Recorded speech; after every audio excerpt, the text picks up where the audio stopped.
Just when you think hope is lost and giving up is all you got, and blue turns black, your confidence is cracked, there seems no turning back from here. I met Mike one September night when I was assigned to him in North ICU. He was in his mid-20s with a history of leukemia, which he has been battling with for the past 10 years. I vividly recall Mike's carefree attitude.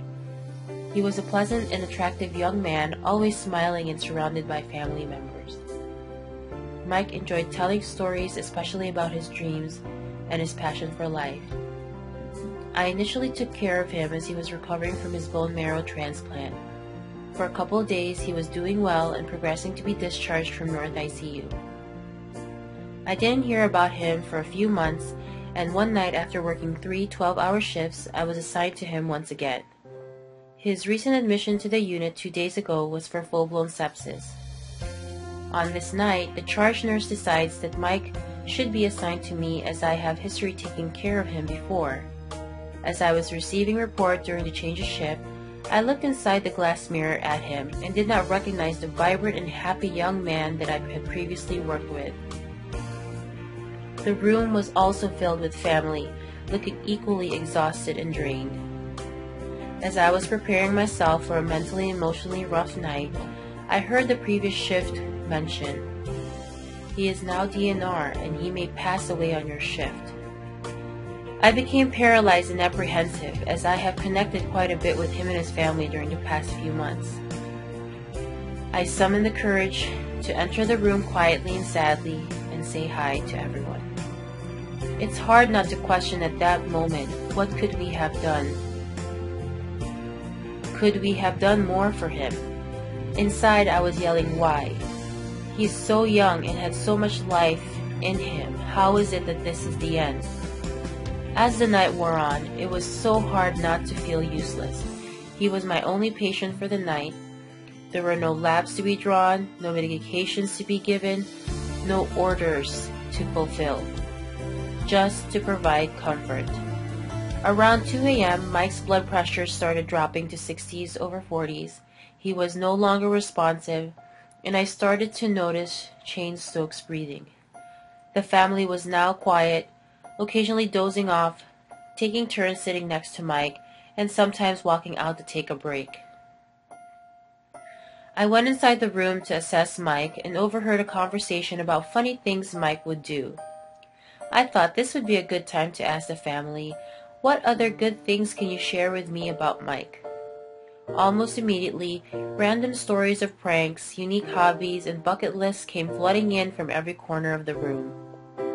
Finally, his brother looked at me and said, my favorite thing about him was his talent for music. He was an aspiring musician, you know. He has even written his own music. I will play one for you now. He pushed play on the CD player, and as the music played, we all smiled.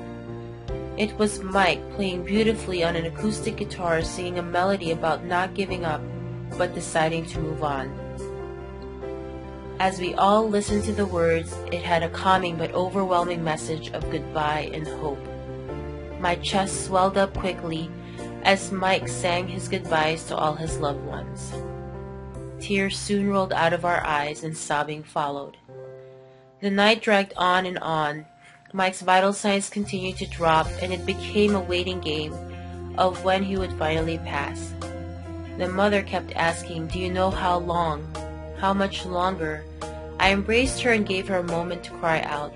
Then I quietly mentioned to her, in my experience with hospice and previous patients, patients are not comfortable letting go until they are not alone. So Mother asked family members to say their goodbyes and step out for some air. I then found myself alone in the room with Mike.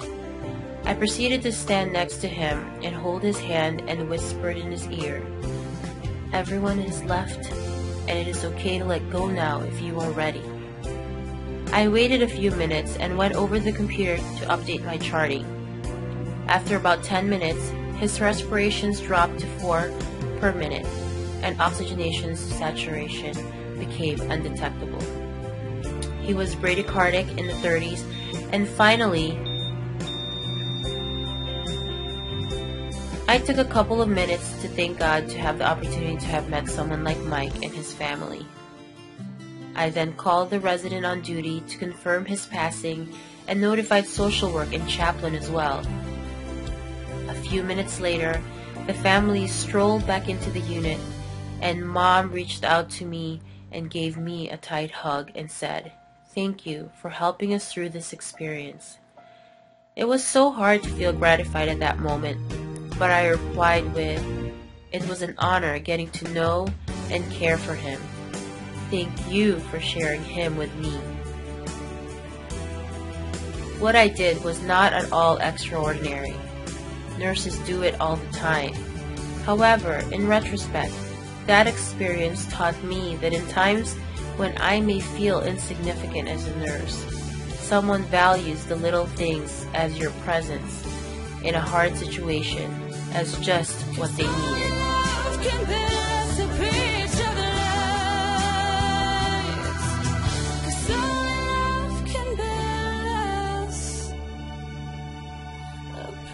Oh